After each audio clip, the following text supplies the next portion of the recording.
Alright guys, today's tutorial is going to be on your weed whacker. If you turn it on and the head just keeps spinning and spinning, there's usually two common reasons why it will do that. One is your idle adjustment is too high. I'm going to show you just how to turn the idle down really fast. And if it keeps spinning, then chances are you have a broken clutch. And I'm going to show you how to install a new clutch. It's rather simple. But this is what a broken clutch looks like, and I'll explain to you why the head is still spinning. Alright, so this is an old weed whacker that I had already taken apart, and I wanted to use it as an example. So this is your hub right here, okay? And the hub is usually sitting on the front of the weed whacker like that, right? Well, actually, it's sitting like that. And when we remove that hub, which I'll show you how to do, you look inside the hub, you got this little drum right here, right? And this underneath is your clutch. Now this is a broken clutch. You can see the metal had snapped right there. And what happened when it snapped, it expanded. Now this clutch, see how it's rounded on each side? Well, that's so that it can ride around in here. It sits right in there perfectly. Now with this broken like that, what it is actually doing is it broke and it jammed itself up against this drum right here. So now it's stuck spinning this around because it's jammed against there. Now before we get into the clutch, one of the reasons your weed whacker head can be spinning constantly is your idle screw back here. You can see it's a little Phillips head, and this is behind the air filter right above your choke. There's going to be a little Phillips head screw there. So basically what you want to do is turn that to the left. Okay, and what that will do is that will actually drop your idle down. All right, your screw may be in too far, or sometimes even this cable gets kinked right here. All right, and this piece, see how that pulls out? Sometimes they get stuck right there, and with that being stuck there, you can see it pulling on the throttle. So you need to make sure that is pushed up in there and seated in.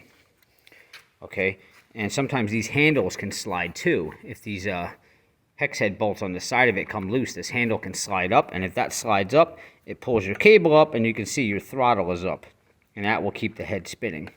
So make sure that's seated in there, make sure your handle's tight, make sure there's not too much tension on this, and then you have your idle adjustment screw. You can try backing that out, turning it to the left, see if the idle drops down, and see if it stops the head from spinning. If it keeps spinning when this is at really low idle, then it's going to be the clutch. So here's our trimmer here. First thing we're going to do is we'll remove this air filter here just by turning this, by pushing in this. All right, that's off. That's our air filter and cover there. All right, now we are going to have a hex head bolt here in the front, and you're going to have the top one here where you see the pull start right there. And we're just going to turn them out. You can take a flathead, or you can take your Torx tool here and just kind of push up on this boot. Pull your spark plug up and just kind of turn it sideways. But be careful. The way to make these coil wires anymore, they're so tight here, you end up breaking the coil wire of the boot sometimes. But just kind of turn it sideways. You got to kind of work that boot through there like that. Take that off. Okay, next thing we're going to do is this hub here. We are going to remove.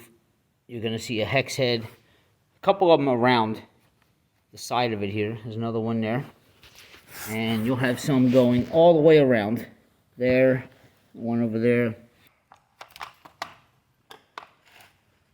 All the bolts are out. Now we have our throttle cable here, and this is going to be tricky with one hand, but basically if you look at your throttle here, there is a little tab here you can push on with your nail.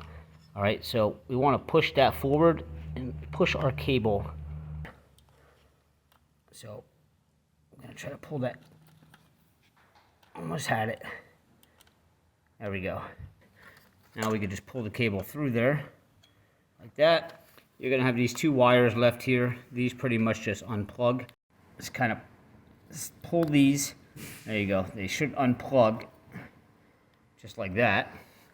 All right, so now this is all free. We should be able to pull this. Sometimes these are going to be really tight, okay? But this one seems loose and slides right off of there, just like that.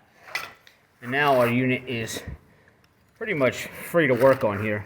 One last thing we got to do though is showing you on the other one. Here's our 9/16 bolts that we got to take out. But when you go to put your drive on here and turn them, the piston's going to go up and down, and this thing's going to spin. And I saw some other guys on YouTube who were sticking a screwdriver in the fin here. You definitely do not want to do that. Do not do that. You're going to end up breaking these off. These are so frail in there. Let me turn the light on. See these fins? They'll snap right off. So what you want to do is you want to take your spark plug out here. And if you have one of these tools, if not, you're going to need to get a 5/8. But you want to take your spark plug off. And we're going to put some rope right down in there into the piston. And basically what that rope's going to do is when that piston comes up, that rope is going to compress, and then it's eventually going to stop the piston from coming up anymore. So then that will allow you to actually turn your socket, and that piston won't be able to go up anymore.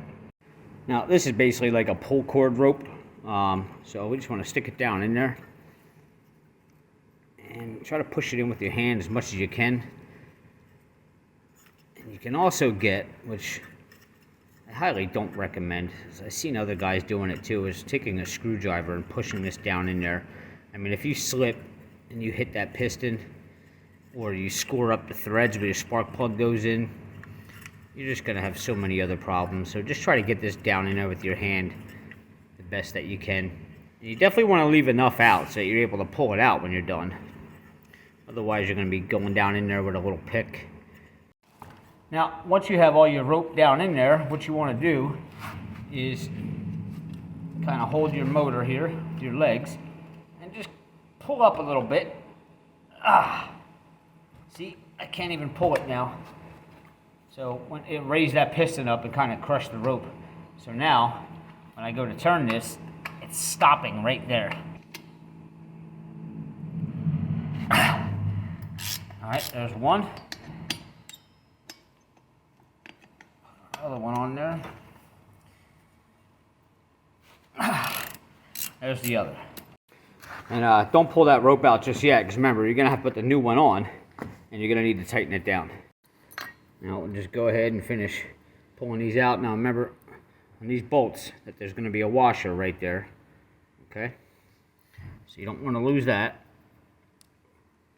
And now your clutch, this other washer over there, the clutch will just come off like that, okay? And underneath, you're going to see there's going to be two more washers there, which we will leave them because we're going to put the new clutch back on. All right, so your new clutch is going to have these arrows on there, and basically that's the way that the clutch is spinning, okay? So looking down at the motor, we would actually be spinning this way, okay? So that's the way we want to put our clutch, spinning that way. And we would set that back on there just like that, and start threading your bolts back in there. Ratchet them back on there.